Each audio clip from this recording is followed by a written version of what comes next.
CR101radio.com, podcasts, and more. 47. How to Pray. Part 19. Prayer and the Word of God. July the 24th, 1956. Good morning, friends. There is no better guide to prayer than the Bible itself, and our communion with God thrives in proportion to our readiness to hear His Word. In the book of Psalms particularly, we find the prayers of saints to give us a vivid account of actual prayer, as witness Psalm 62. Truly my soul waiteth upon God, from Him cometh my salvation. He only is my rock and my salvation. He is my defence. I shall not be greatly moved. How long will ye imagine mischief against a man? Ye shall be slain, all of you, as a bowing wall shall ye be, and as a tottering fence. They only consult to cast him down from his excellency. They delight in lies. They bless with their mouth, but they curse inwardly. Selah. My soul, wait thou only upon God, for my expectation is from Him. He only is my rock and my salvation. He is my defence. I shall not be moved. In God is my salvation and my glory. The rock of my strength and my refuge is in God. Trust in Him at all times, ye people. Pour out your heart before Him. God is a refuge for us. Selah.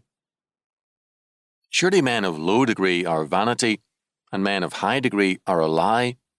To be laid in the balance, they are altogether lighter than vanity. Trust not in oppression, and become not vain in robbery. If riches increase, set not your heart upon them.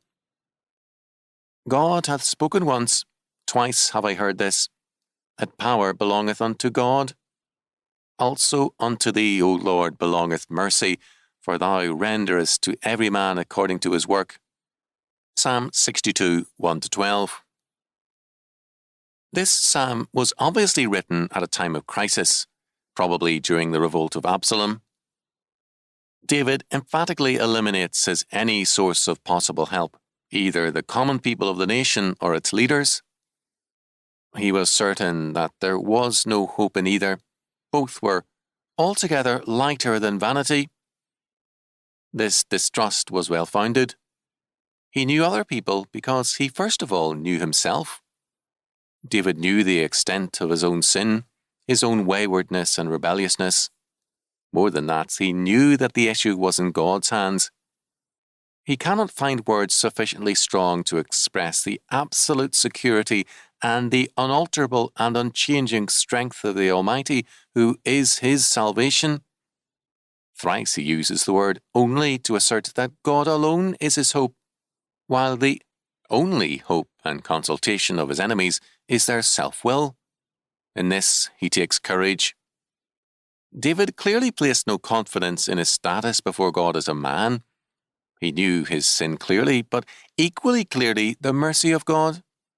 Emphatically he asserts, "In God is my salvation and my glory."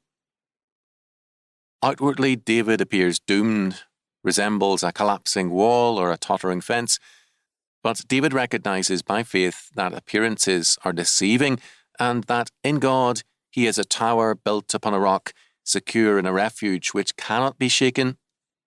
Though David indeed has sinned and can be accused by men, he rests confidently in the known and proven mercies of the Almighty and Sovereign God. His earnest plea to his followers, therefore, is this: trust in Him at all times, ye people. Pour out your hearts before Him. God is a refuge for us.